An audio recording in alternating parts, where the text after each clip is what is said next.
Bien, buenas tardes a todos. Este es el penúltimo seminario del año del Laboratorio de Resonancias Magnéticas. En esta oportunidad, la charla está a cargo del doctor Gabriel Laborato, es ex miembro del Laboratorio de Resonancias Magnéticas, y a continuación lo va a presentar Elin. Elin es la jefa del Laboratorio de Resonancias Magnéticas. Por favor, les pediría que apaguen sus cámaras, sus micrófonos para disfrutar de la charla y eso. Adelante, Lin. Bueno, buenas tardes a todos. Bueno, es una alegría volver a tenerlo a Gabriel entre nosotros, volver a escuchar sus avances en este último año. Gabriel es investigador de CONICET, trabaja en el Instituto de Investigaciones Físico-Químicas Teóricas y Aplicadas, y también es docente de la Facultad de Ingeniería de la Universidad Nacional de La Plata. Es ingeniero industrial de la Universidad de Buenos Aires. Gabriel trabajó en este laboratorio, hizo su doctorado en Ciencias de la Ingeniería, estuvo entre los años 2012 y 2016. Su tema de investigación fueron el diseño y estudio de las propiedades de nanopartículas magnéticas multifuncionales. Luego, cuando terminó su doctorado, hizo una estadía postdoctoral de 2 años en el Centro Brasilero de Pesquisas Físicas en Río de Janeiro, y también hizo una estancia postdoctoral en la Universidad de South Florida. Bueno, hoy nos va a hablar de sus últimos resultados de hidrofilización de nanopartículas de magnetitas con un polímero no traje los anteojos. Anfifílicos, factores que determinan el proceso y potenciales aplicaciones. Así que bueno, un gusto escucharte, Gabriel. Bueno, gracias Elin por la presentación. Ahí les comparto la pantalla.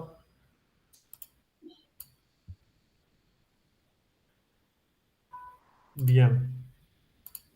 Bueno, antes de que empezar, agradecerles de nuevo la invitación a dar la charla. Para mí está buenísimo, por un lado también porque los seminarios, la verdad, de resonancia, la verdad que me encanta cómo los están organizando y la verdad que los felicito por eso. Confieso que he visto un par de seminarios a los cuales no pude asistir porque a ese horario no tenía una otra actividad o algo, así que esto de que queden grabados y todo, me parece que está muy bueno para ayudar a la difusión y bueno, que se sigan manteniendo estas actividades aún en pandemia, me parece que está muy bueno y a mí sobre todo, que bueno, ya que vengo de resonancias, he hecho el doctorado ahí, como ya saben todos, y además nos permite mantener el vínculo y seguir conversando más formalmente, aparte de lo que uno ya puede conversar, ¿no? Entonces, bueno, la idea era tratar de contarles algunos de los estudios que estuvimos haciendo el último año, que se centran en una línea de trabajo en la que estoy trabajando acá en el INISTA junto con otra gente, que como ahora les voy a contar, y que tiene que ver con transferir a fase acuosa nanopartículas. Y en particular transferirlas usando un polímero anfifílico. Y en este caso nos enfocamos en los factores que determinan ese proceso y planteamos también la posibilidad de estudiar algunas aplicaciones relacionadas. Bien.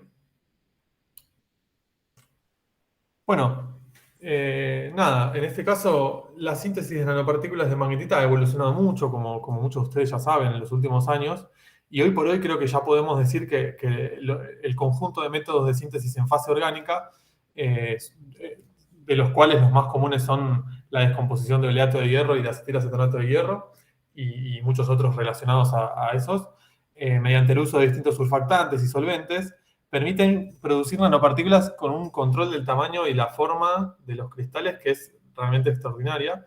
Y esas partículas pueden ser esféricas, pueden ser octaedros truncados, pueden ser octaedros, pueden ser cubos, ¿sí? Se pueden obtener una variedad de formas, incluso más que las que acá se muestran, pero tienen algo en común, que es que en su superficie, debido a las características básicas de los distintos métodos de síntesis, estas partículas están coordinadas por moléculas de oleatos, ¿sí? Que son una base importante de los métodos de preparación. Entonces, en muchas aplicaciones es necesario, de alguna manera, transferir esas partículas a un medio acuoso porque muchas veces se necesitan partículas que sean estables en solventes polares y en particular en agua.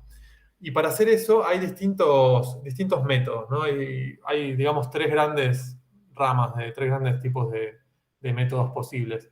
Y todos ellos se basan se resumen un poco en este esquemita, ¿no? por ahí el más sencillo de todos tiene que ver con usar una molécula que permita remover los oleatos para intercambiar esos oleatos con algún otro ligando, ¿sí? En ese caso, bueno, las moléculas más comunes o los métodos más comunes tienen que ver con usar un hidróxido, como por ejemplo el hidróxido de tetrametilamonio, y gracias a la afinidad que tiene los iones hidróxidos, debido a que los átomos de hierro en la superficie se comportan como ácidos de Lewis, entonces tiene una gran afinidad por los iones hidróxido. Entonces, esta molécula permite remover fácilmente los oleatos de la superficie y dejar una superficie cargada negativamente en la magnetita. Pero también hay otras moléculas que se pueden usar, como el ácido dimercaptosuccínico, que tiene dos grupos carboxilos que permiten coordinar la superficie de las nanopartículas y dejar expuestos grupos tiolados que permiten también conjugar con otras moléculas y biomoléculas. Después también hay varios métodos que permiten condensar un sílice sobre la superficie del material y formar estas partículas Corgel. Y hay, bueno, 2 o 3 métodos que la verdad que funcionan bastante bien, aunque tienen sus dificultades, sobre todo en el escalado de este tipo de métodos para fabricar estas partículas Corgel, pero se pueden usar y esto permite no solo hidrofilizar las partículas, sino después aprovechar toda la química del silicio y todo lo que uno puede funcionalizar sobre la sílice, ¿sí? Y en particular el método en el cual me gustaría detenerme hoy tiene que ver con agregar un ligando, ¿sí? No intercambiar un ligando, sino agregar otro ligando. En este caso, los distintos métodos se basan en usar un ligando anfifílico, es decir, un ligando que tenga una parte polar y una parte no polar. O sea, la parte no polar va a estar interactuando con el capping de oleatos, es decir, que la condición básica de este método es que uno no necesita remover los oleatos de la superficie, con lo cual la superficie está de alguna manera bastante más preservada en ese sentido, ya que no es necesario una reacción química para remover esos oleatos, y deja expuesto entonces este ligando anfifílico grupos polares que permiten solubilizar a las partículas en medios polares.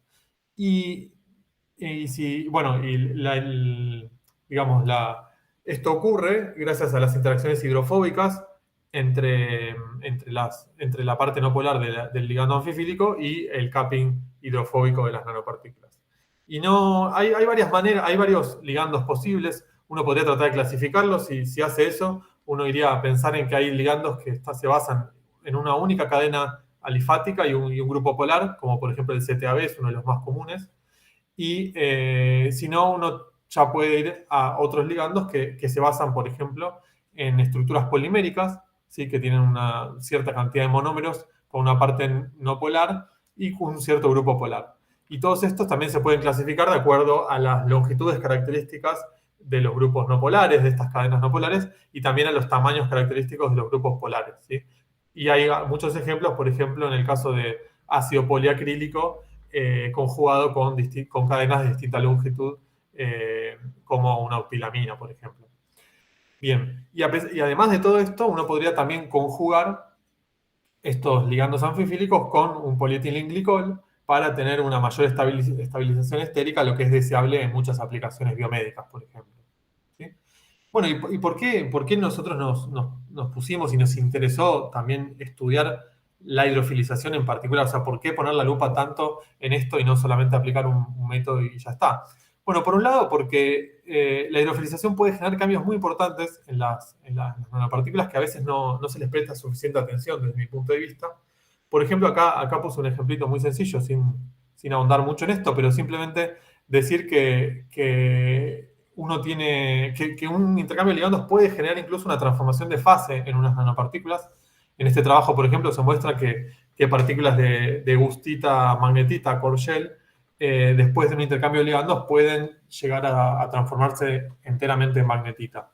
Es decir, que el intercambio de ligandos no solo desde un punto de vista de la superficie, sino también desde un punto de vista de las propiedades del material. Y en este caso, esa transformación de fase de la gustita lleva a propiedades magnéticas totalmente diferentes y eso trae consecuencias importantes en sus aplicaciones. Es decir, que este proceso de hidrofilización, desde mi punto de vista, tiene distintas aristas, ¿sí? No solamente para entenderlo y para entender los mecanismos que lo gobiernan y proponer incluso optimizaciones, sino también desde el punto de vista del material y de la química de superficie de ese material. Bien, y en particular, ya yendo al material en el cual quería conversar hoy, es este polímero, que es el anhídrido maleico con cadenas de octadeceno. Es un polímero, bueno, que lo vamos a llamar PMO. Es un polímero entonces que tiene cadenas hidrocarbonadas de 18 carbonos y tiene estos grupos anhídridos, estos anillos anhídridos. Básicamente las cadenas hidrocarbonadas interactúan con las cadenas de oleatos en la superficie de las nanopartículas y dejan expuestos los grupos anhídridos. Estos grupos anhídridos, a su vez, en medio alcalino se hidrolizan y dejan expuestos grupos carboxilatos que pueden estabilizar electrostáticamente al coloide, ¿sí? Al principio se utilizaban estos crosslinkers. Estos crosslinkers son triaminas, o sea, moléculas que tienen 3 grupos amino. Y debido a que estos grupos anhídridos son muy buenos para generar enlaces con aminas primarias, ¿sí? Mediante un enlace amida. Y bueno, eso se pensaba originalmente que un crosslinker podía mejorar la estabilidad de este tipo de ensamblados, digamos, porque permitía unir distintos grupos polares de las nanopartículas en distintos puntos de la superficie. Y esto supuestamente le estaba confiriendo mayor estabilidad. Eso se planteó en los primeros trabajos, pero luego la gente se dio cuenta de que no era necesario usar ese crosslinker y que el método no presentaba mayores diferencias usándolo o sin usarlo. Y bueno, por otro lado, esa reactividad que tiene con las aminas primarias, gracias al enlace amida que se puede formar con los grupos anhídridos, le confiere propiedades interesantes porque es como que abre la puerta a la superficie para formar enlaces químicos con otras moléculas y biomoléculas, y llevándolo a un extremo, por ejemplo, esto se ha usado con otros espaciadores y otras moléculas que no estoy entrando en detalle, pero se ha usado, por ejemplo, para formar superredes de magnetita y ácidos nucleicos, como muestro en este ejemplito de acá abajo, ¿sí? O sea que, de alguna manera, el método es interesante no solo por la transferencia a fase acuosa de algo que es hidrofóbico, sino también por las posibilidades de funcionalización que permite, ¿sí? Posteriormente, aparte de su estabilización. Bueno, esto es un poco el resumen de lo que es este método. Y ahora quería contarles también, bueno, por qué nos pusimos a estudiar, qué vimos en la literatura que nos sugirió que había que profundizar un poco el estudio. Por un lado, vimos que distintos trabajos publicaban tamaños hidrodinámicos en las partículas hidrofilizadas con este método, que son bastante mayores de los esperados, ¿sí? Es decir, que partículas por ahí pequeñas presentaban tamaños hidrodinámicos bastante más grandes de lo que uno podía predecir originalmente con este esquemita súper simplificado de lo que ocurre en el proceso. Con lo cual uno podría decir, bueno, entonces se están formando agregados y el método no está describiendo esa formación de los agregados, ¿no? Después hay otros trabajos que en ciertas condiciones, y no siempre con los mismos polímeros exactamente, por ahí con polímeros muy similares, demostraron que se pueden formar estructuras bidimensionales de las nanopartículas encapsuladas en los polímeros, y también otros trabajos han mostrado que se pueden encapsular individualmente las partículas. Por otra parte, en los trabajos que estuvimos estudiando y dándole una mirada, nos demostraban que había un rango de concentraciones del polímero en el cual se estaba ocurriendo este proceso, que era realmente muy, muy grande, ¿no? Es un rango muy amplio. Es decir, que la gente que estaba poniendo en práctica, poniendo en uso este método, estaba usando concentraciones de polímero del orden de desde 70, 75 hasta 500 unidades de monómero por nanómetro cuadrado. Y bueno, el uso de cantidades tan distintas de polímero para hidrofilizar las partículas revelaba un poco que no está bien claro cuáles eran los mecanismos que estaban gobernando este proceso, ¿no? Y por otro lado, también nos hacía un poco de ruido esta idea de esquema súper simplificado de que viene una cadena de polímero y se interdigita con la cadena de oleatos y forma esta estructura bicapa, si queremos decirlo así. Este esquema tan simplificado, por ahí sobre simplificado, nos hacía un poco de ruido y, por ejemplo, nos dimos cuenta que no había ningún estudio que mostrara el rol de la densidad de capping, de la densidad de oleatos sobre la superficie. Y si este proceso efectivamente dependía de esta interdigitación así tan sobresimplificada como se ve en el esquema, bueno, era interesante preguntarse qué ocurre cuando empezamos a cambiar la densidad de oleatos en la superficie. Así que todo esto nos llevó a proponer el estudio de los distintos factores que pueden estar mediando la transferencia de las nanopartículas a fase acuosa con este polímero, ¿no? Yo no les dije, pero si quieren interrumpirme en el medio, por mi parte no hay ningún problema, ¿no? Bien, entonces, planteada esta pregunta, yo venía por otra parte también poniendo a punto los distintos métodos de síntesis para preparar las nanopartículas de magnetita y venía trabajando con eso, así que dijimos, bueno, agarremos uno de los tamaños con los cuales habíamos sintetizado nanopartículas y empecemos a estudiar el proceso de hidrofilización. Y elegimos un tamaño de 8 nanómetros entre las distintas posibilidades porque en principio dijimos, bueno, queríamos comenzar con un tamaño que sea suficientemente pequeño como para evitar que haya aglomeraciones debido a las interacciones magnéticas entre las partículas, ¿sí? Pero a su vez tampoco queríamos un tamaño excesivamente pequeño porque por ahí vamos a perder algún efecto de interacciones magnéticas entre partículas si encontramos algo al transferir las partículas a fase acuosa. Y también tratamos de usar nanopartículas con una relativamente buena dispersión de tamaños, justamente como todos estos procesos dependen de densidades superficiales, ¿sí? Tener partículas con una dispersión de tamaños estrecha ayuda a que esos procesos que dependen de densidades superficiales sean más evidentes, ¿no? Bien, y entonces empezamos a hidrofilizar estas nanopartículas. Básicamente ahora entro un poquito más en detalle en qué consiste esta hidrofilización. Nosotros tenemos nanopartículas de magnetita con este capping hidrofóbico, que son moléculas de oleatos. Las tenemos suspendidas en cloroformo a concentraciones de partículas relativamente bajas, ¿sí? Que estamos hablando de 0,1 micromolar en nanopartículas. Y esto se deja en contacto, como se ven en estas fotitos que tomé de un paper. Se deja en contacto con el polímero durante un cierto tiempo y luego se transfiere a un equipo, a un rotabap para justamente evaporar, se evapora el solvente, el cloroformo, y se agrega a continuación un medio alcalino, que en este caso trabajamos con un buffer borato de sodio a distintos pHs alcalinos. Y con algún método de agitación, ya sea mecánico o por sonicación, se resuspenden las partículas en el buffer. Entonces, como verán, el método es realmente muy sencillo y permite explorarlo un poquito más. Lo primero que hicimos entonces fue hacer como una actividad bastante exploratoria, ¿no? Donde evaluamos distintas características del buffer, así como también distintas condiciones de agitación, y fuimos encontrando las condiciones que parecían más óptimas para que esto funcione. Básicamente nos quedamos con pH 9 y con una condición de agitación al momento de sonicar el sistema con temperatura, es decir, que estamos sonicando a 60 grados.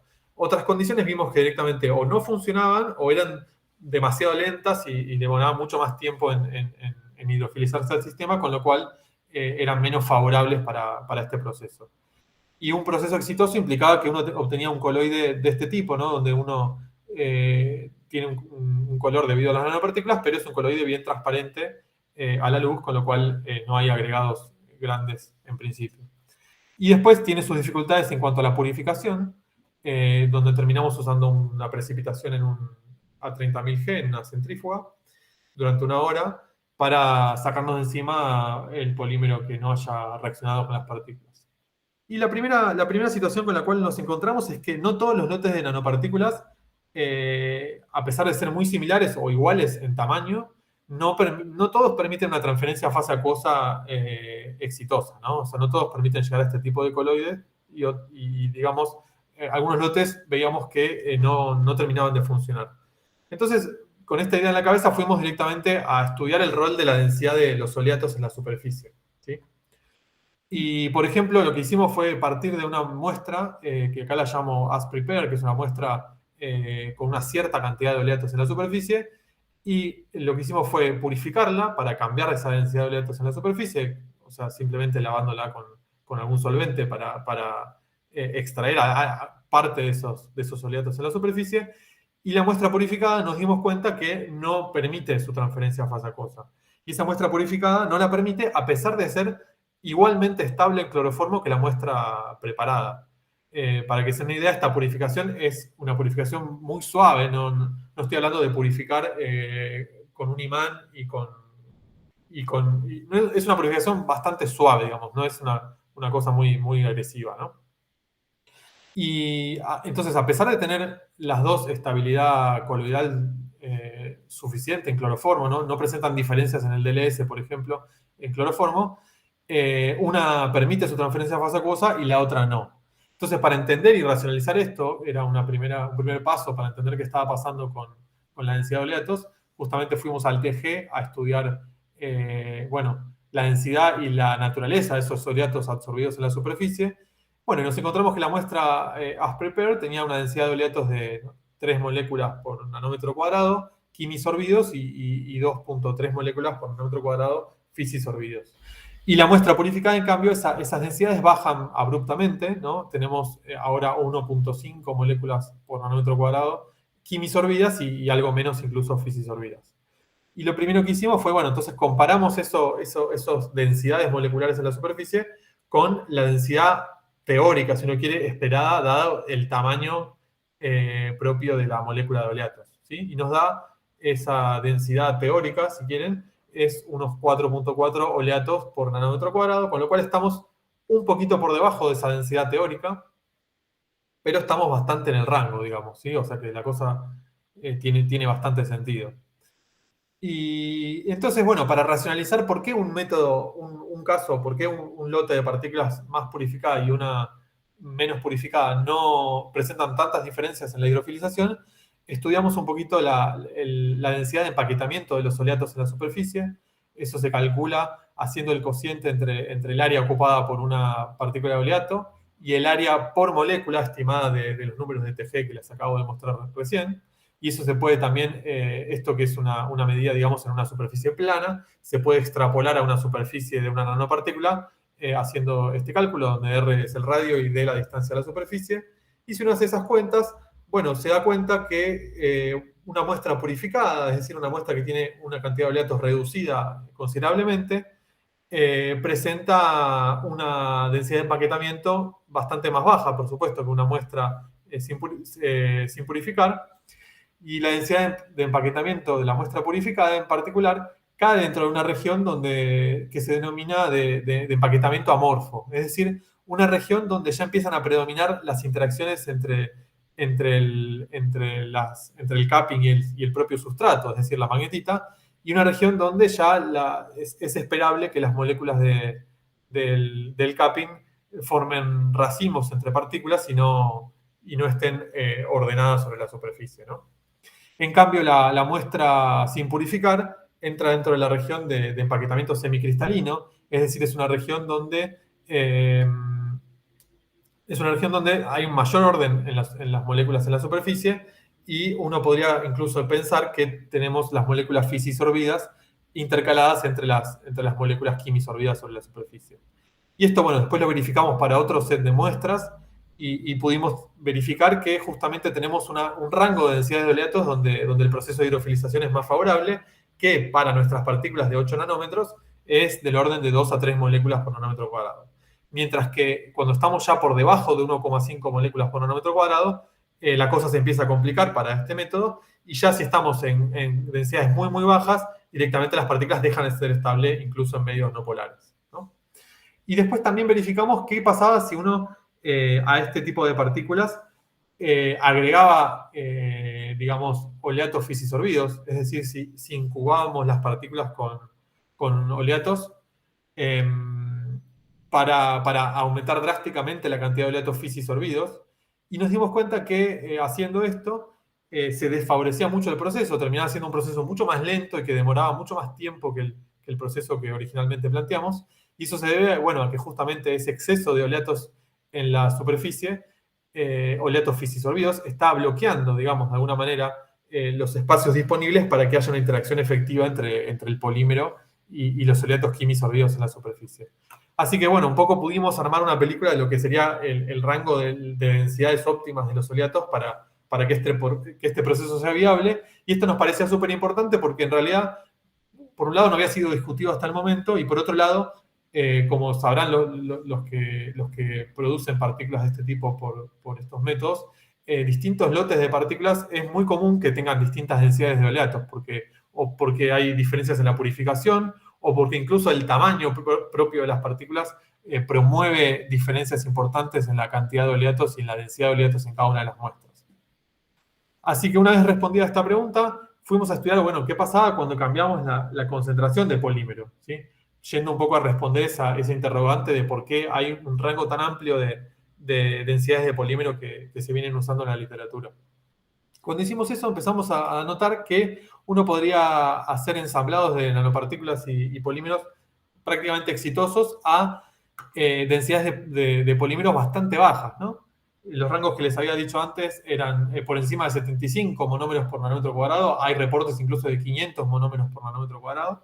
Y nosotros notamos que incluso yendo hasta 10 unidades de monómero por nanómetros cuadrados, el método era efectivo para hidrofilizar las partículas, mientras que ya por debajo la cosa se complicaba. Entonces, lo que vimos en principio es que las concentraciones de polímero que se podían utilizar resultaron bastante menores a los valores típicos de la literatura. Y una vez visto esto, fuimos al microscopio a estudiar un poco cómo eran estos ensamblados. Ahora estudiamos los ensamblados partículas con el polímero ya formando el ensamblado propiamente dicho. Y lo primero que encontramos es que se observan todos estos agregados que ven acá, ¿no? Para las distintas condiciones. Un poco se observan agregados en todas las condiciones, es decir, para todo el rango de polímero, de densidades de polímero utilizados. Y nos empezamos a preguntar algunas cosas, ¿no? Si, por un lado, si el polímero estaba encapsulando entonces a todo un agregado de partículas, o si el polímero realmente está encapsulando, está interactuando con nanopartículas individuales, ¿no? Esa era una primera pregunta que surgía.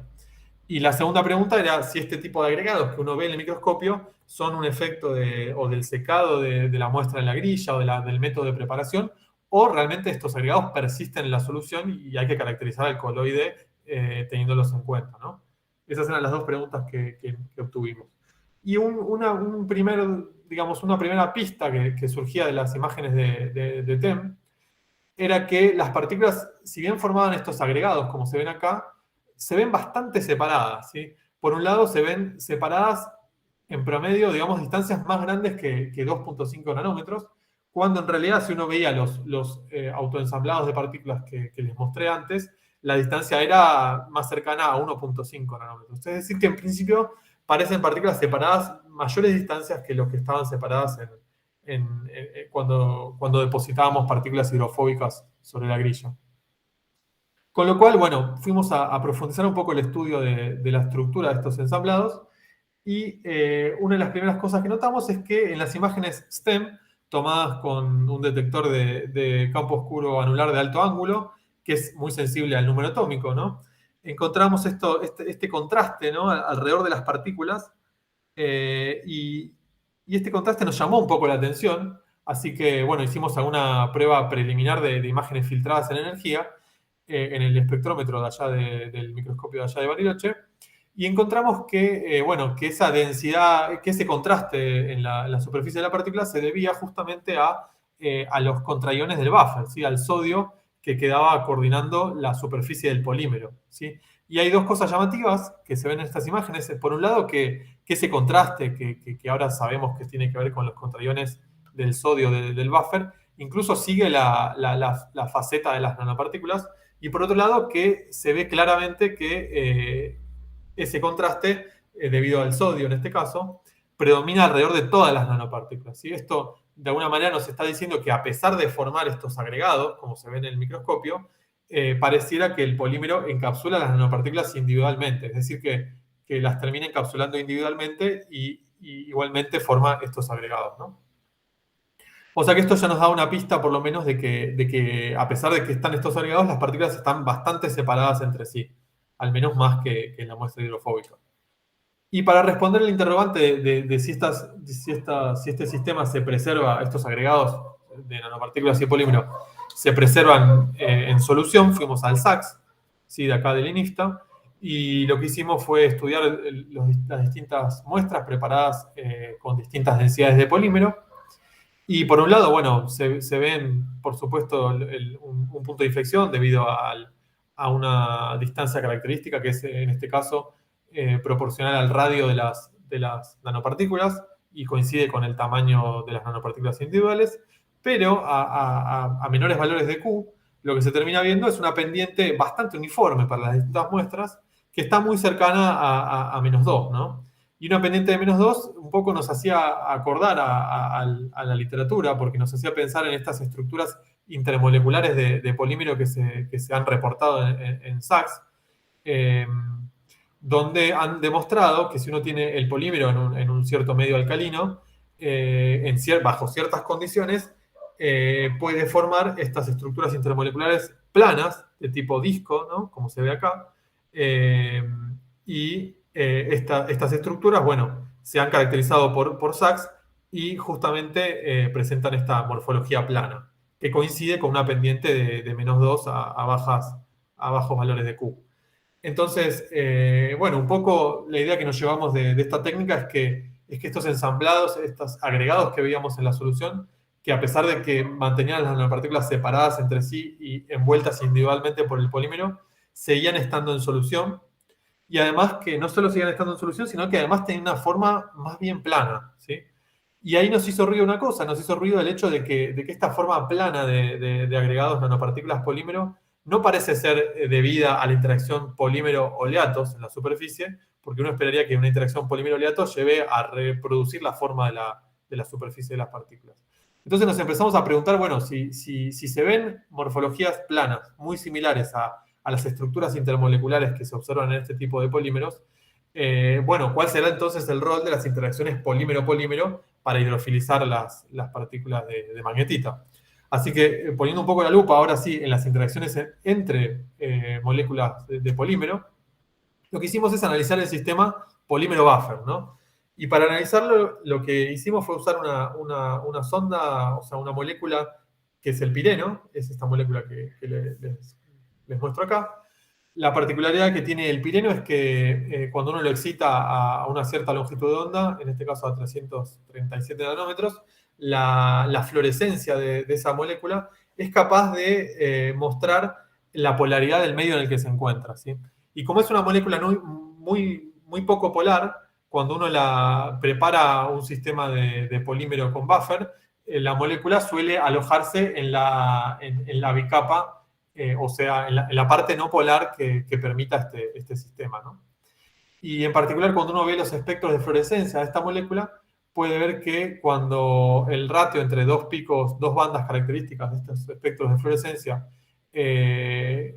cambia, es decir, este ratio entre el pico 1 y el pico 3, cuando cambia me está sugiriendo que el medio en el que se encuentra el pireno está modificando su polaridad. O sea, que el pireno se encuentra en medios con diferente polaridad. Entonces, si uno hace este estudio para distintas muestras de polímero en el buffer, uno lo que encuentra es que a concentraciones muy altas de polímero, el pireno se localiza en un medio con una polaridad baja, ¿sí? Donde el ratio entre I1 y 3 es pequeño, está cerca de 1.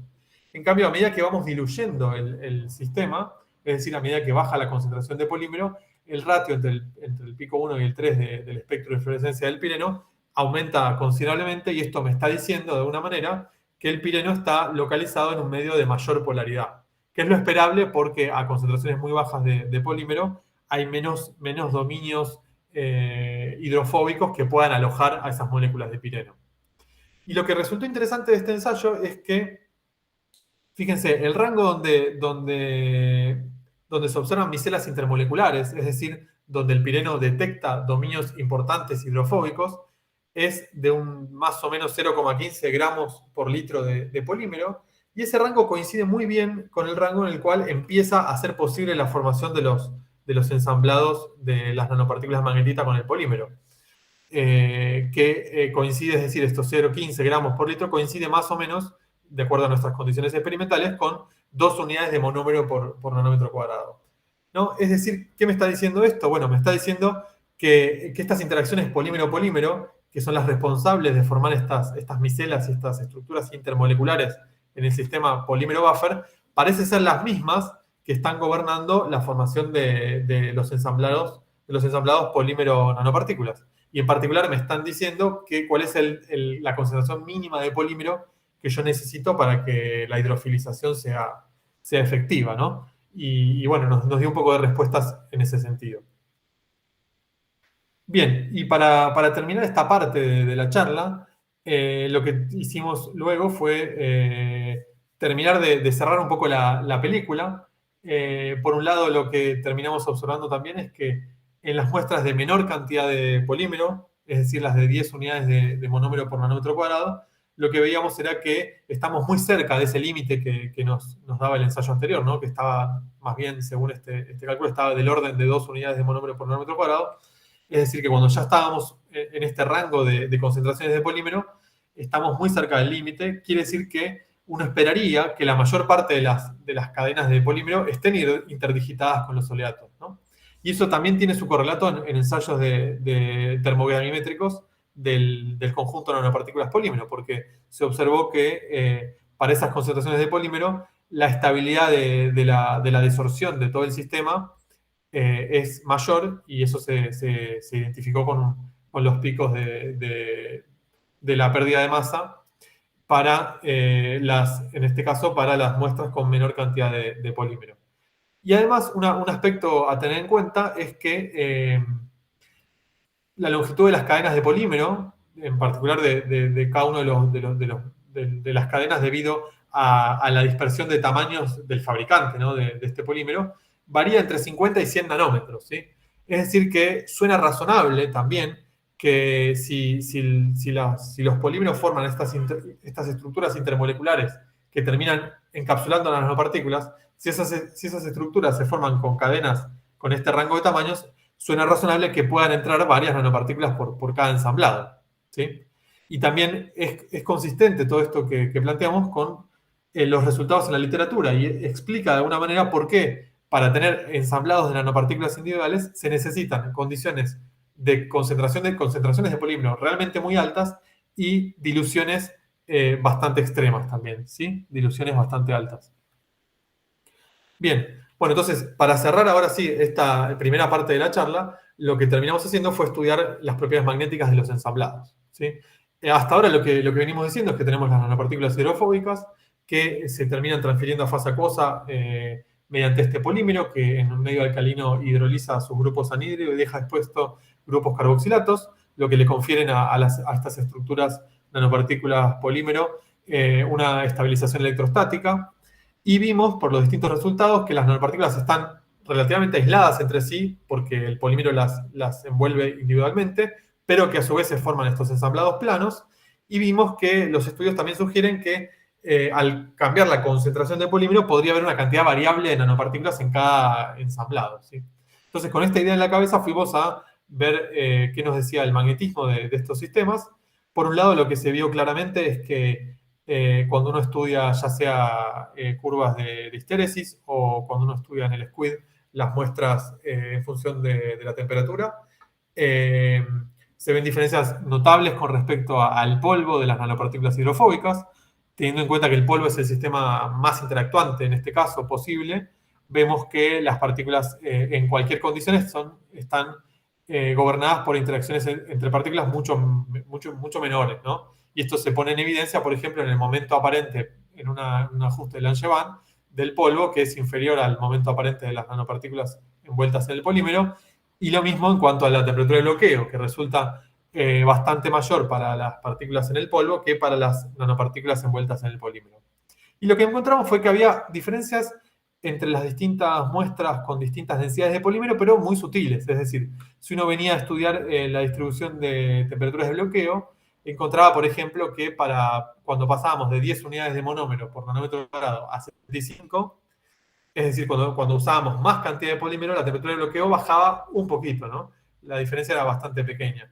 Con lo cual, esto nos sugería de alguna manera que había una diferencia entre las interacciones magnéticas que parecían responsables de esta anisotropía, porque las partículas eran exactamente las mismas, ¿no? Y esta diferencia de anisotropía se la atribuíamos en principio a las interacciones magnéticas que puedan existir dentro de los ensamblados, con lo cual esta pequeña diferencia en anisotropía tratamos de estudiarla en el EPR. Entonces hicimos estudios que consistían en dispersiones diluidas de ensamblados nanopartículas polímero, y preparamos al sistema haciendo un field cool desde temperatura ambiente hasta unos 260 Kelvin para tener el sistema congelado.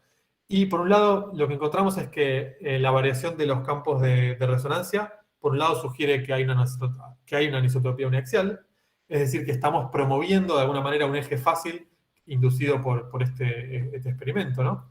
Y la anisotropía de esa uniaxial que uno puede calcular a partir de este ensayo, uno la puede calcular y graficar en función de la concentración de polímero, y lo que terminamos encontrando es que esa anisotropía aumenta ligeramente al reducir la concentración de polímero. Con lo cual, esto lo que nos estaría sugiriendo es que la densidad de polímero también está modulando la anisotropía de los ensamblados de las nanopartículas con el polímero. Por supuesto que esta modulación de la anisotropía es bastante pequeña, ¿no? Y uno, si quisiera tener alguna modulación de anisotropía útil para alguna aplicación, tendría que ir a trabajar con nanopartículas mucho más grandes, ¿no? Pero en este caso, como estábamos estudiando el propio proceso de hidrofilización, nos concentramos en partículas pequeñas que nos permitan, de alguna manera, independizarnos de posibles efectos de agregación debidas a las interacciones magnéticas entre los núcleos magnéticos, ¿sí? Entonces, resumiendo hasta el momento, lo que tenemos es que estas partículas de magnetita cubiertas con oleatos, solamente es posible hidrofilizarlas cuando el empaquetamiento de las moléculas de oleato cumple cierto rango de característico que se correlaciona muy bien con el empaquetamiento típico de moléculas de tipo semicristalino. Cuando ese empaquetamiento cae en la zona de empaquetamiento amorfo, muy por debajo en cantidad de ligandos por nanómetro cuadrado, esta hidrofilización deja de ser posible.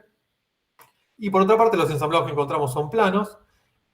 A pesar de formar estos ensamblados con varias partículas, vemos por el microscopio que estas partículas están individualmente cubiertas por el polímero. Y un aspecto interesante que encontramos es que, como les decía antes, las interacciones entre polímero, entre moléculas de polímero, terminan gobernando la formación de estos ensamblados, ¿sí? Entonces, con toda esta idea en la cabeza, empezamos a pensar en posibles aplicaciones, ¿no? ¿Cómo podemos llevar este sistema a una aplicación concreta?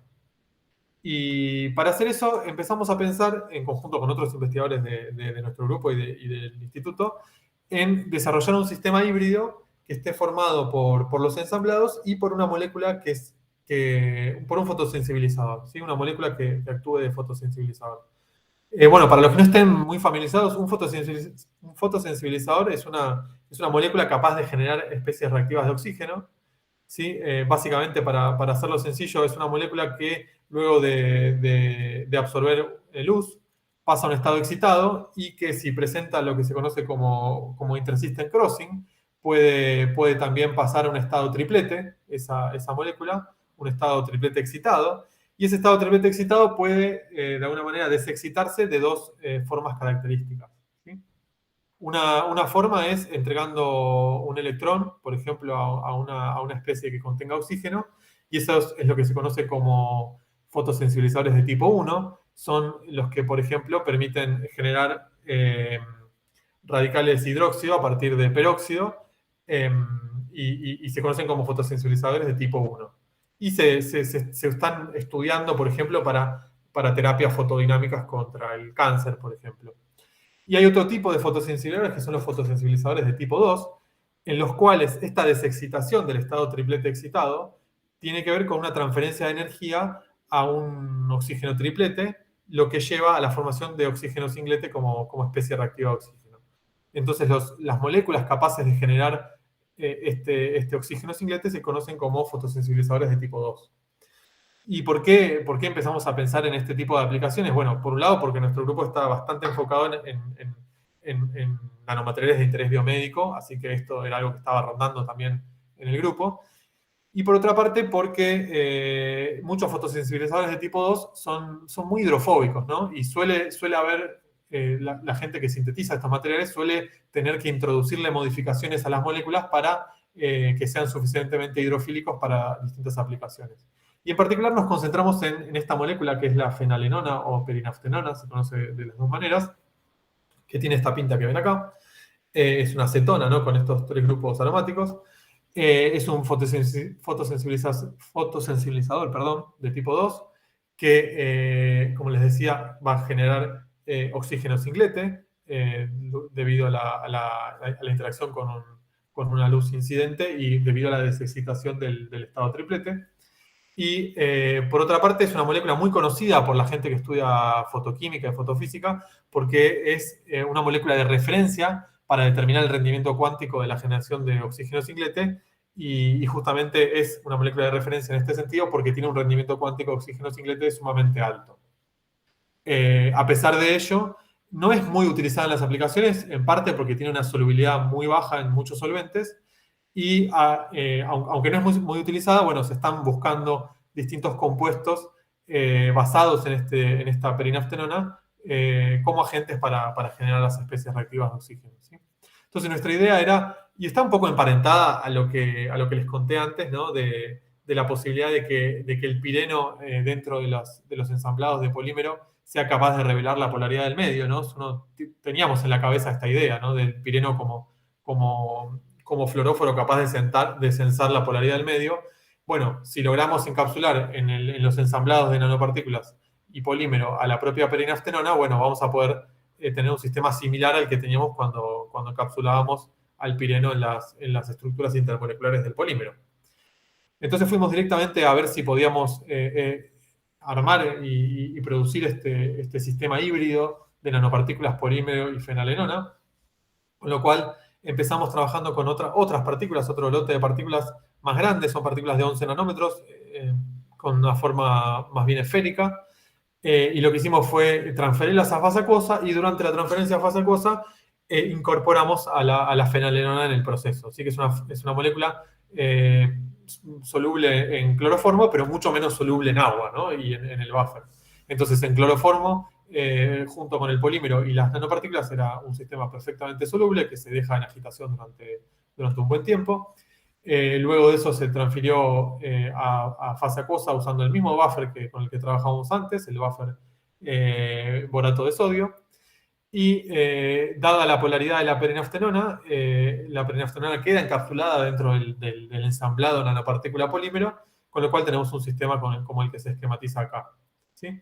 Y en este caso, para asegurarnos no tener ningún tipo de polímero con perinaftenona, con esta molécula sin nanopartículas, para asegurarnos de eso, lo que hicimos es forzar una purificación magnética, aunque esto puede llevar a que haya un mayor grado de agregación, pero no nos interesaba tanto. Lo que sí queríamos era tener solamente la parte con partículas, para asegurarnos de estar estudiando el sistema puramente partículas, sino tener mezcla de polímero y perinaftenona, con lo cual forzamos una decantación magnética. Para eso tuvimos que ir a temperaturas por debajo de temperatura ambiente y durante bastante tiempo con imán permanente, porque son sistemas bastante estables, ¿sí? Pero bueno, funcionó y pudimos purificar este sistema y empezamos a estudiarlo. Si uno va al espectrofotómetro a hacer una medida de UV visible, lo que se encuentra es que la fenalenona tiene un espectro característico que cuando uno tiene fenalenona con el polímero también se observa, pero cuando uno tiene las nanopartículas, el scattering propio de las nanopartículas de alguna manera tapa la señal que uno esperaría ver de la absorción de la molécula, ¿no? Entonces necesitamos alguna prueba más fehaciente de que efectivamente estaba la molécula incorporada a este ensamblado de nanopartículas con el polímero, y para eso lo que hicimos fue primero hacer espectroscopía de fluorescencia.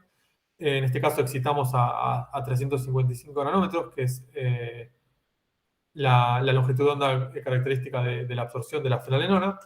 Excitando a esta longitud de onda, lo que vemos es una fluorescencia debida a la fenalenona, que no es muy intensa, porque como les decía, la fenalenona tiene un rendimiento de producción de oxígeno singlete muy alto, con lo cual la fluorescencia es muy pequeña, es el proceso complementario de alguna manera.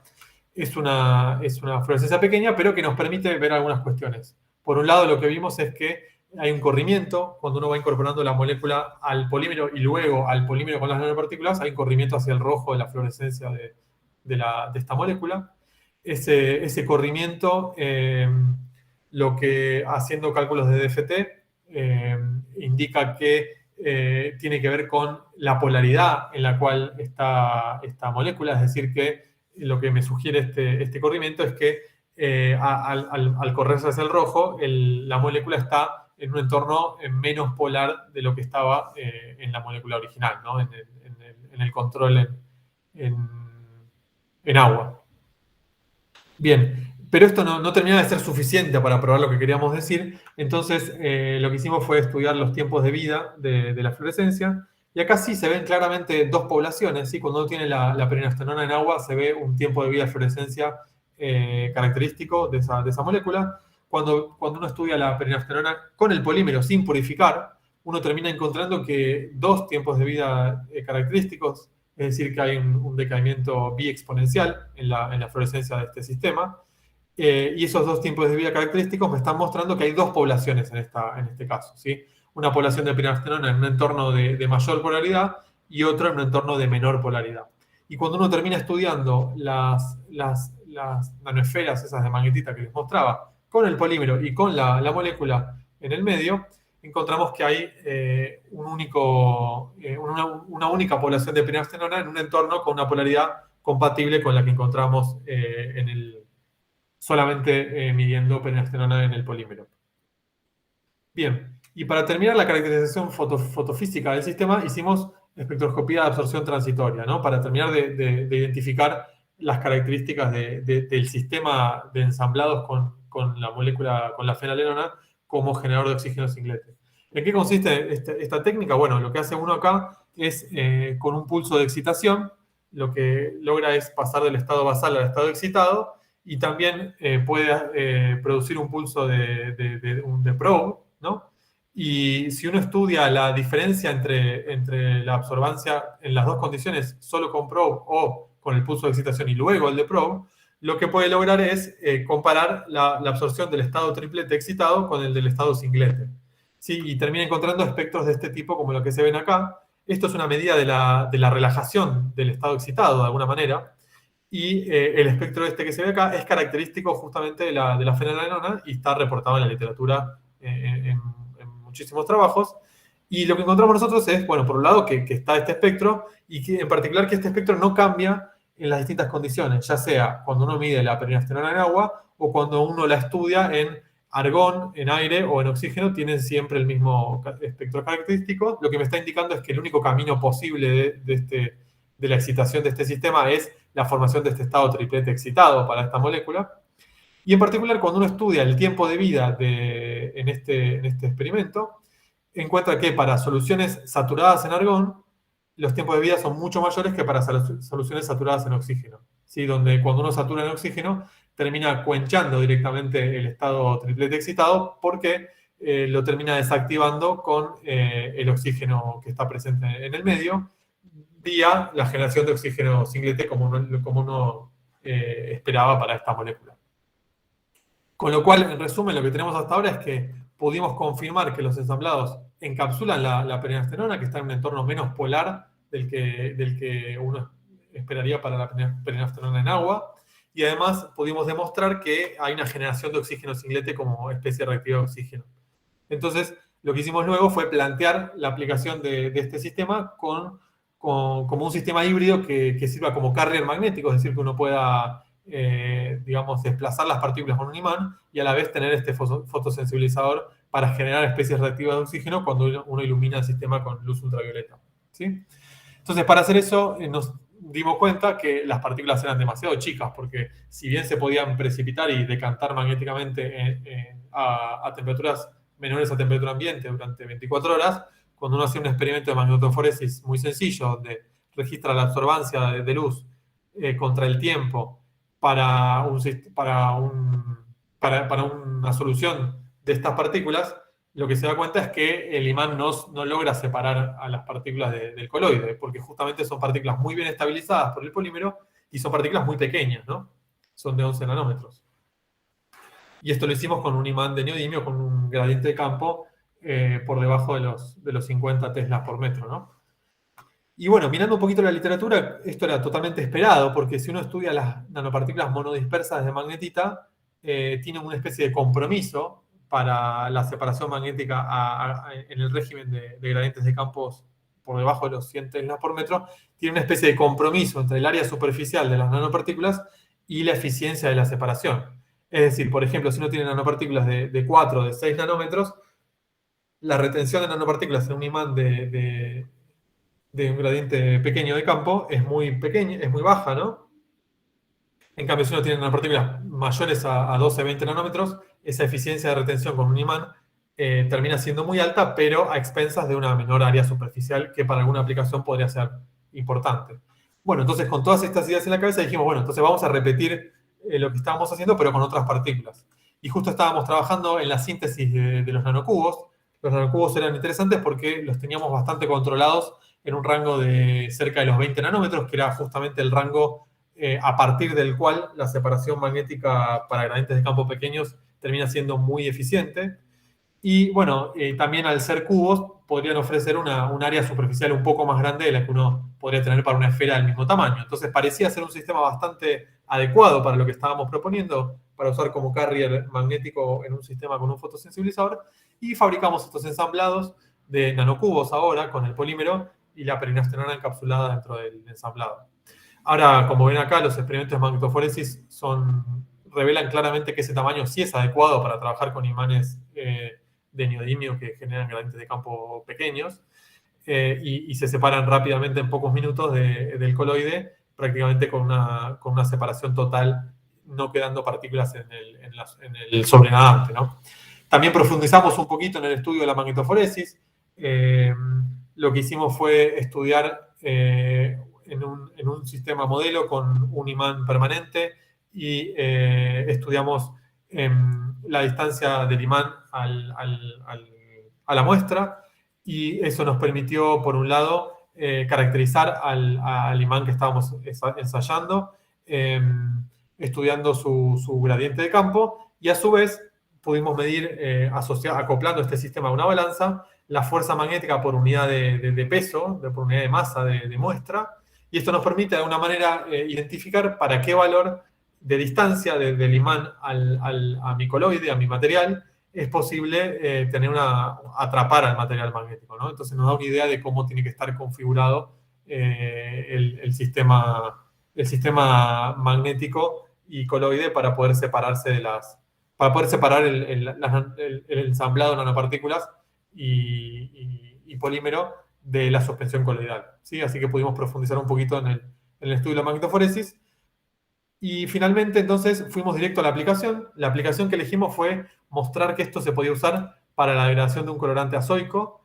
Los colorantes azoicos son interesantes para estudiar porque son un contaminante tóxico de la industria cosmética y textil. En particular nos enfocamos en el acid black, que es este colorante que se ve acá, que actualmente muchos estudios proponen tratarlo mediante procesos Fenton o fotofenton, es decir, los procesos que tienen que ver con la producción de especies reactivas de oxígeno en presencia de hierro 2 y de peróxido, que son capaces, por supuesto, de oxidar a un cierto contaminante, ¿no? Como es este caso del acid black. Esos procesos Fenton y fotofenton, el fotofenton es el mismo caso, pero ayudado de alguna manera por luz, y lo que generaría en principio una mayor concentración de especies reactivas de oxígeno, capaces de oxidar ese colorante. Estos procesos se están usando, incluso me animo a decir industrialmente, y tienen algunas desventajas, por una parte, que son que requieren un pH bastante ácido, idealmente funcionan bien a pH 3, a medida que va creciendo el pH esto empieza a ser menos eficiente, y por supuesto también necesita peróxido como agregado. Y tiene alguna cuestión que a veces puede ser una dificultad, que es que se liberan iones de hierro al medio en el que uno está trabajando, que a veces no es lo deseable.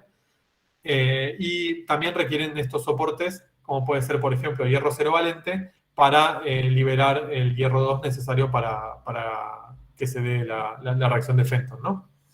Pero se suelen utilizar para este tipo de aplicaciones.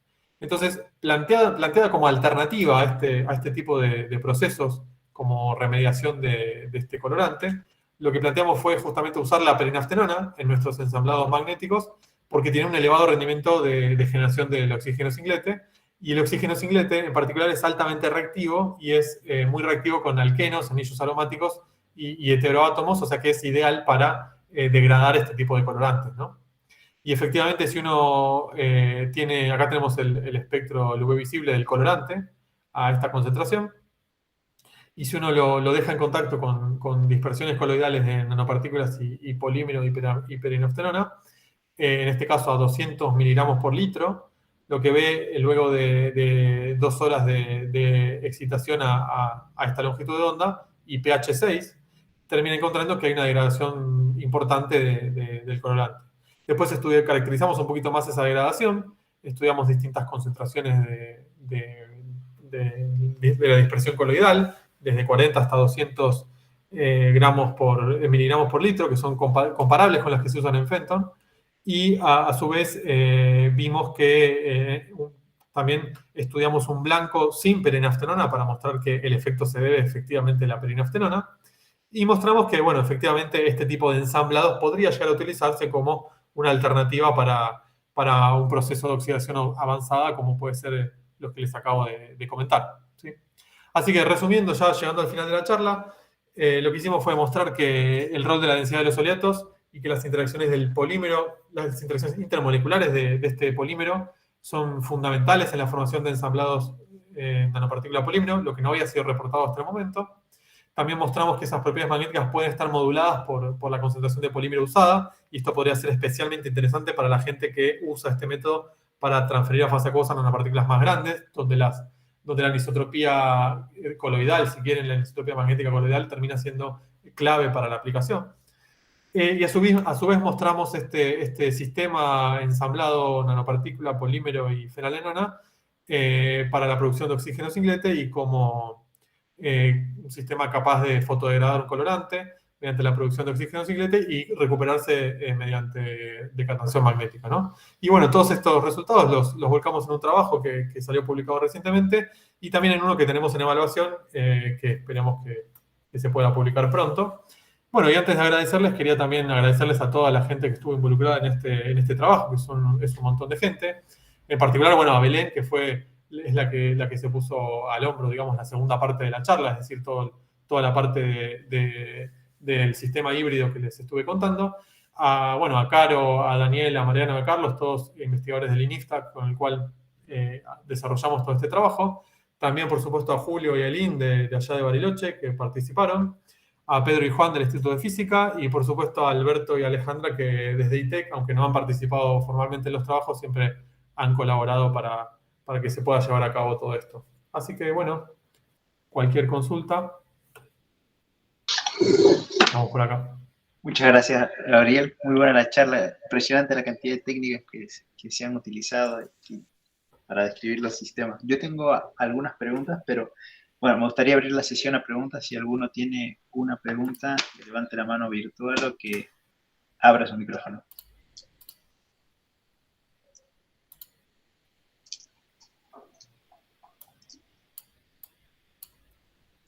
Bueno, comienzo yo entonces. Habías mostrado medidas de FMR, pero no me quedó claro si cuando hiciste las medidas en función de orientación, tenías alguna referencia. O sea, agarraste 2 ejes arbitrarios nada más y mediste y hiciste las medidas. ¿Es así? Claro, sí, no, la referencia era el eje porque hicimos un field cool, ¿no? La muestra es una suspensión coloidal a temperatura ambiente, que la enfriamos con campo a una temperatura donde la muestra queda congelada, no se congela el coloide. Entonces, ese es nuestro eje de 0 grados, si querés. O sea que la anisotropía uniaxial que terminamos viendo en el experimento de FMR es la que uno induce cuando hace el field cool y enfría con campo el sistema, ¿sí? Ok.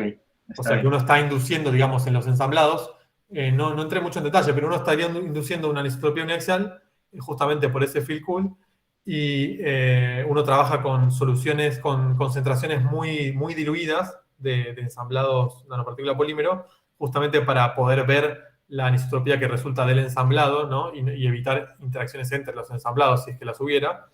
Y bueno, entonces lo que terminamos observando justamente es es esa anisotropía uniaxial de los ensamblados. Ahora bien, se ve una anisotropía muy pequeña, entonces uno no está mirando la anisotropía de las nanopartículas, uno podría decir que lo que tiene son nanopartículas cuyos ejes fáciles están orientados al azar dentro de los ensamblados, y lo que está viendo es una anisotropía inducida por el field Cool en los ensamblados, que termina siendo un poco mayor para los ensamblados que tienen muchas partículas dentro del ensamblado, ¿no?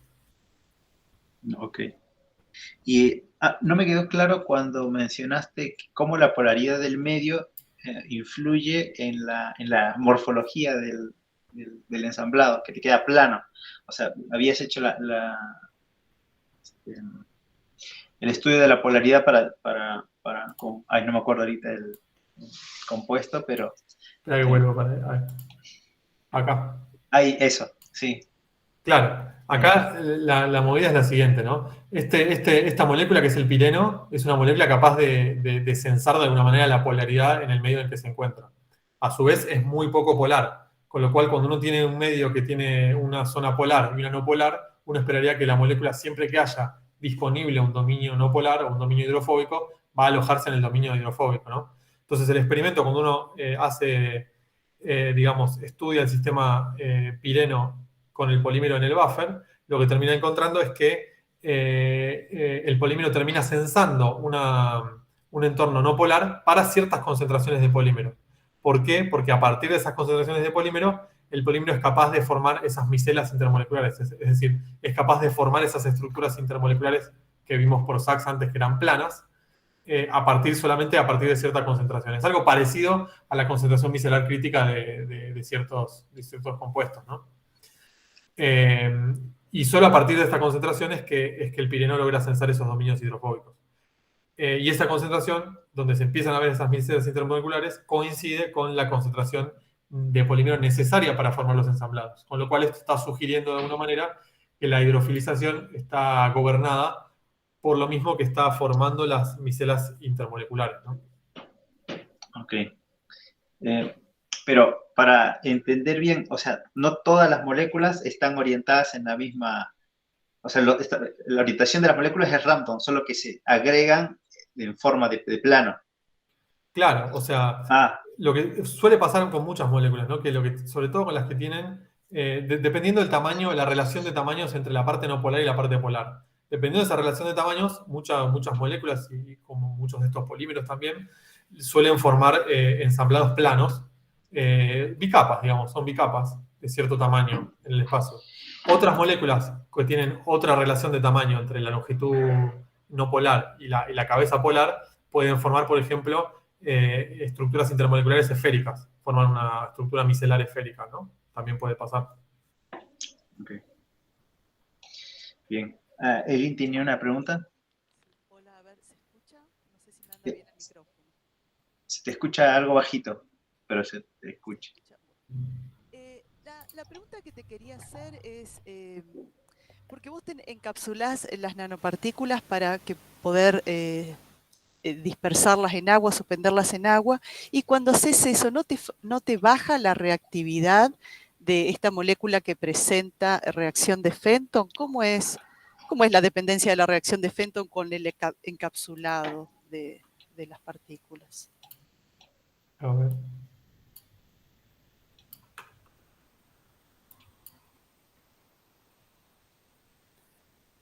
Acá está. Sí. No, bueno, por un lado, la molécula que estamos usando nosotros no es que presenta la reacción de Fenton, sino que es, digamos, lo que hace es generar, esperen que vuelva al anterior, genera oxígeno singlete, ¿sí? No genera especies reactivas de oxígeno por Fenton, ¿sí? No la genera. De hecho, para que se den una idea, por ejemplo, no estamos en condiciones de generar ROS por Fenton porque estamos a pHs muy altos y no estamos en presencia de peróxido, por ejemplo. O sea, estamos trabajando a pH 6 sin peróxido. Acá es solamente el sistema nanopartículas, polímero, perinaftenona. Y como la perinaftenona es una molécula, es un fotosensibilizador de tipo 2, ¿no? En vez de transferir el electrón como uno esperaría para un proceso Fenton, lo que hace es transferir energía y que el oxígeno triplete lo lleva a oxígeno singlete, ¿sí? Y acá la especie reactiva de oxígeno que está degradando al colorante es el oxígeno singlete. A diferencia de Fenton, por ejemplo, en este caso de acá, donde lo que estaría degradando al colorante en el proceso Fenton sería el radical oxidrilo, ¿no? Claro. Que sale de la interacción del hierro 2 con el Claro. peróxido. O sale del peróxido en presencia de hierro 2, ¿no? Entonces, de alguna manera termina siendo una alternativa a Fenton. Termina siendo una alternativa a Fenton que podría funcionar a pHs más altos, por ejemplo, y sin necesidad de usar peróxido. Claro. Y en principio, estos resultados preliminares nos dicen que se obtienen rendimientos parecidos al Fenton. Por supuesto que después tiene otras desventajas, y esto es un sistema bastante modelo, ¿no? Porque estamos usando partículas muy caras, a diferencia de Fenton, que usa partículas bastante más económicas. Y además, lo que tiene también es que estamos usando, está bien, no estamos degradando el colorante, pero estamos usando también otro contaminante, que es la propia perinaftenona, no la propia fenalenona. Entonces, acá también habría que ver si uno logra mantener dentro del ensamblado la fenalenona, y hay otras cuestiones, otras desventajas que no tiene Fenton, ¿no? Claro. Okay. No sé si respondí, Lynn. Sí, pensé que era la reacción de Fenton, pero no, ahí entendé que tenés esta transferencia electrónica. Y vos cuando haces los autoensamblados, te recubrís, tenés las partículas, esta molécula, y las recubrís con tu otra... Sí, con la hidrofilización. Claro. ¿Y eso no te baja la reactividad de...? En realidad, bueno, acá no comparamos, a ver, sí, no sé si lo compararon, eso tendría que chequearlo. Si hay algún control con la fenalenona, pero sin partículas. Si lo tenemos, no me acuerdo ahora. Me parece que no, por ahí lo tenemos, pero no, la verdad que no tengo el dato ahora. Pero yo creo que alguna prueba Belén hizo, sí, digamos, de hacer este mismo ensayo, es decir, iluminando, excitando la molécula, pero teniéndola suspendida en el agua sin partículas. Como para ver, está bueno, estaría bueno hacerlo también, sí. No lo tengo visto, por ahí lo hicimos, pero no lo tengo ahora en la cabeza. Pero sí, para comparar el efecto de tenerla encapsulada. Puede ser que disminuya porque seguramente te deja todo más lejos de alguna manera, ¿no? Pero me parece que también es una molécula bastante permeable, ¿no? En principio debería ser bastante permeable. Pero sí, es verdad que también es cierto lo que decís, Elin, que este sistema con polímero para Fenton me imagino que debería bajar mucho la eficiencia porque está todo en un dominio hidrofóbico, claro, está todo en el dominio hidrofóbico. El agua debería quedar más lejos ahí. Gracias, muy linda la charla. Gracias, Elin. Carlos Ramos tenía una pregunta.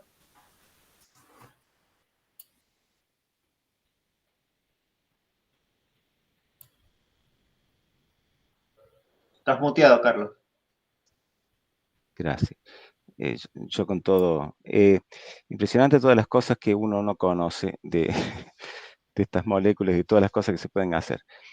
Una preguntita muy sencilla que me quedó ahí, vos hablaste del proceso de fisisorción y quimisorción. Vos podés, Sí. digamos, en general se puede decir así globalmente que uno es más poderoso que otro, que uno es más fuerte que otro, o de qué estamos hablando, digamos, Sí, eso lo pasé bastante rápido acá, ¿no? Es muy básico, creo, pero... No, para mí fue muy instructivo cuando empecé a ver esto. O sea, ya, por supuesto, uno hacía el TG y estudiaba un poquito qué pasaba, sobre todo acá, ¿no? Uno podía medir la fracción de masa del capping, pero cuando uno pone un poquito más la lupa resulta interesante empezar a pensar desde el punto de vista de los ensamblados moleculares en superficies, ¿no? Que un poco lo tomé de todo el background de los investigadores de acá en INIFTA.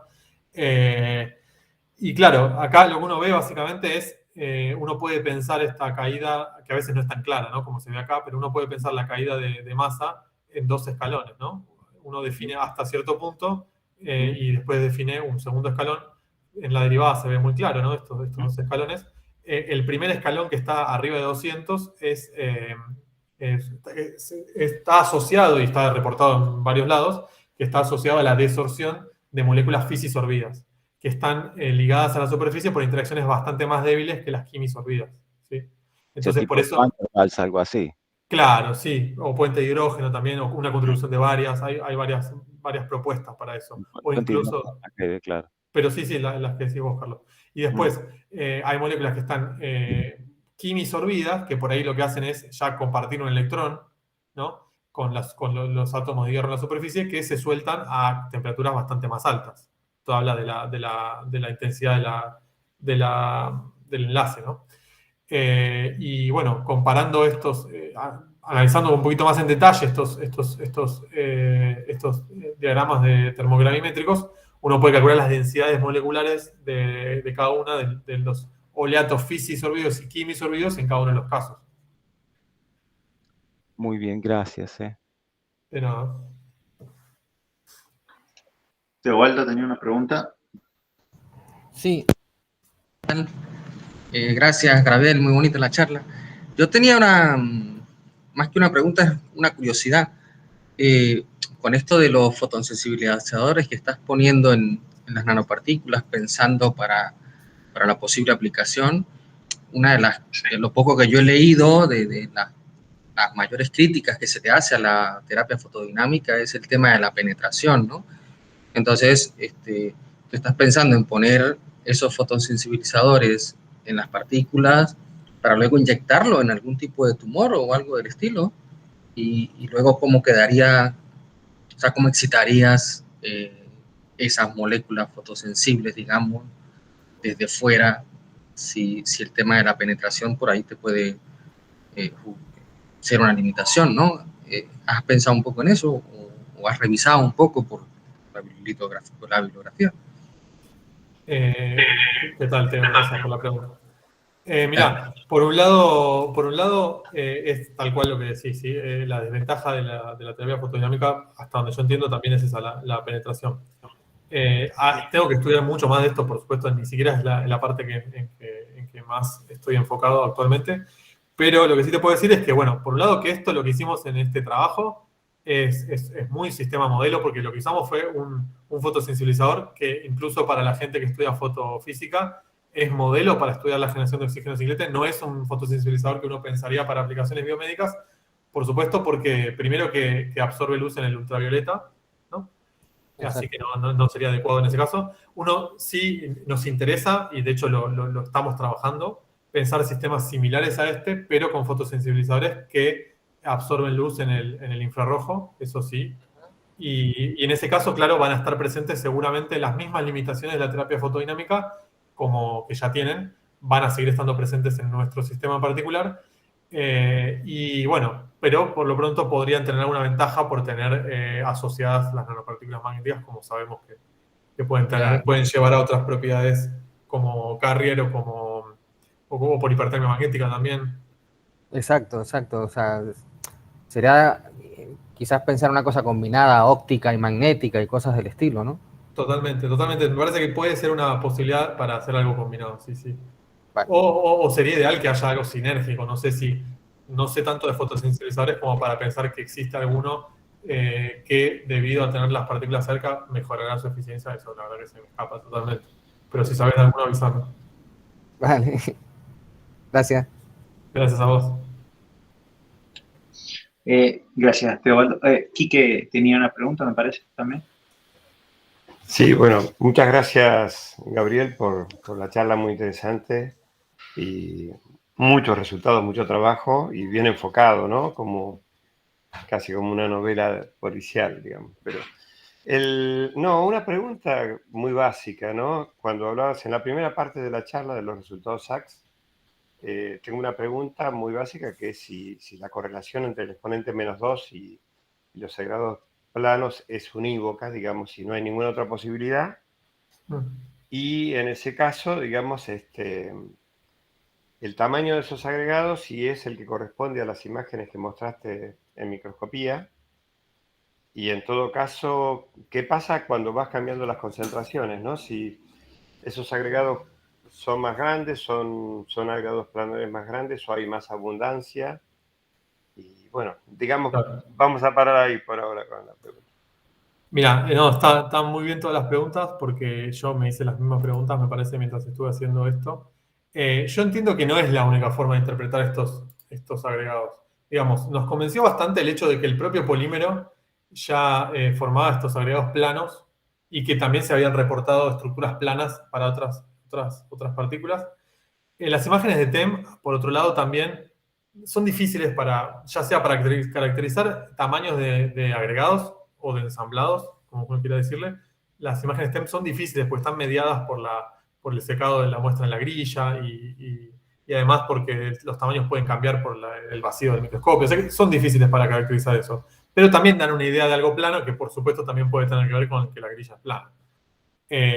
Bueno, dicho esto, con respecto a los resultados de Sachs, si bien no es unívoco, es decir, uno podría plantear otro modelo, no sé, algún agregado fractal, por ejemplo, que explique las mismas curvas, también yo entiendo que también podría ser posible y podría explicar estas curvas sin dudas.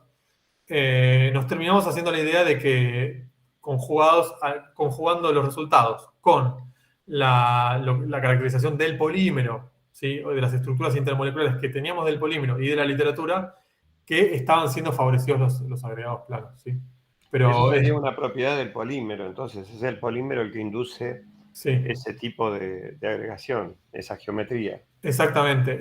Igual es loco, porque en realidad cuando uno hace este estudio de Sachs, acá lo que está viendo es la densidad electrónica de la magnetita, porque contribuye muchísimo más que el polímero. Entonces, acá el efecto plano que está viendo, o sea, el exponente -2, para decirlo más correctamente, que uno lo asocia a un agregado plano, acá lo está viendo por la densidad electrónica del óxido, ¿no? Y Gabriel, si entiendo bien, si fueras a partículas más grandes, empezarías a tener la competencia entre esta fuerza impulsora por el polímero y las interacciones magnéticas que por ahí promoverían otro tipo de geometrías, ¿no? Claro, sí, puede ser. O sea, por un lado, por ahí cierro un poco lo que decíamos antes, cuando uno empieza a cambiar el tamaño o a cambiar las concentraciones de polímero, lo que para mí termina pasando, que si bien es difícil decirlo tajantemente en un trabajo, ¿no? Que para mí lo que termina pasando es que cuando alguien dice que está encapsulando individualmente partículas, lo que está pasando tal vez es que está formando un ensamblado y en ese ensamblado le puso una única partícula porque tiene condiciones de dilución suficientemente estrictas y condiciones de, no sé, de agitación y de concentración de polímero suficientemente altas para que ocurra eso. Entonces, tener un ensamblado con varias partículas y tener un ensamblado con una única partícula, el proceso es el mismo, termina siendo gobernado por las interacciones polímero-polímero, pero en uno tengo una partícula sola y en el otro tengo varias, ¿sí? Eso por un lado.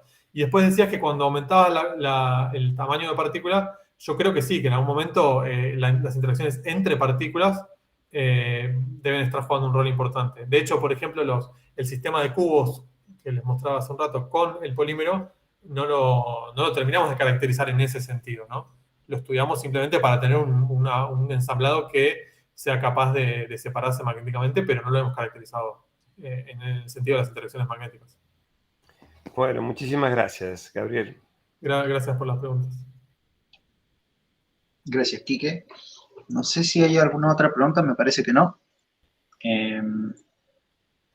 Si no, Gabriel, te quiero agradecer por la charla, muy linda la charla, no, es un gusto escucharte siempre, compartes tu trabajo acá en el laboratorio y doy por concluida este penúltimo seminario del laboratorio y invito a los miembros del laboratorio a quedarse un ratito, tenemos reunión de grupo, así que eso. Gracias, Gabriel.